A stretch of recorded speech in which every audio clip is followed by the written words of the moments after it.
દેશમાં સૌથી મોટી સરકારી હોસ્પિટલમાં જે એમઆઈ છે નવી દિલ્હીમાં બાળકોના સ્વાસ્થ્યમાં કરવામાં આવેલા જે સંસાધનોની માતા પિતાની ચિંતા વધી ગઈ છે કે નિષ્ણાતો મતે 18 મહિનાની ઓછી ઉંમરના બાળકોને વધુ પડતા મોબાઈલ ફોન અથવા કે સ્ક્રીન ટાઈમ સંપર્કમાં રાખવાથી તેમના માનસિકના વર્તનનો વિકાસ પર પ્રતિકૂળ અસર પડી શકે છે. ડોક્ટરે જણાવ્યું કે આ શરૂઆતના વર્ષોમાંથી વધુ પડતી સ્ક્રીનમાં એક્સપોઝરમાં બાળકોને ભાષા વિકાસ, સામાજિક વર્તનને ધ્યાનથી કેન્દ્રિત કરવામાં ક્ષમતાનો અસર કરી શકે છે. નિષ્ણાતો સમજાવે છે કે જન્મ પછી પ્રથમ 2 વર્ષ બાળકોના મગજના વિકાસ માટે મહત્વપૂર્ણ છે. આ સમયગાળા દરમિયાન બાળકને તેમના આસપાસના વાતાવરણ, તેમના માતા પિતા, શહેરના અભાવમાં જેમ હાવભાવમાં જે અવાજો અને સ્પર્શ ક્રિયાપ્રતિક્રિયા જે કરવામાં આવેલી જેમ હોવામાંથી શીખે છે. જો કે બાળક આ રચનાત્મક અને તબક્કા દરમિયાન મોબાઈલ સ્ક્રીન સામે જેમાંથી નોંધપાત્ર બતાવેલ વિડીયોમાં તેમાંથી કુદરતી શીખવામાં પ્રક્રિયાને ખલેલ પહોંચી શકે છે. ડોક્ટરના મતે કેટલાક કિસ્સાઓમાં આ બાળકોને બોલવામાં વિલંબ, આંખનો સંપર્ક ઓછો થવો, નામથી બોલાવવામાં અને પ્રતિભાવ અભાવ, સામાજિક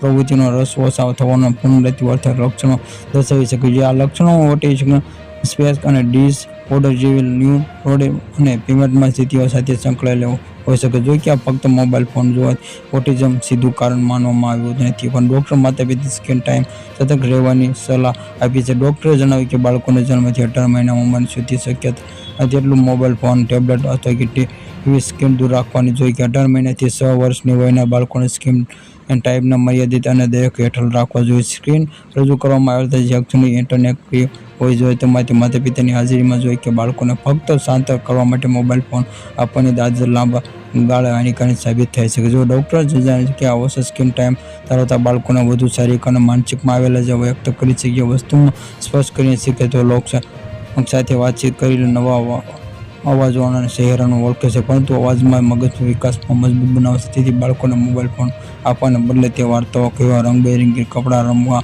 જેવા બહાર પક્ષો પર્યાવરણ સાથે ગુણવત્તા સમય વિતાવવાનો વધુ ફાયદાકારક છે.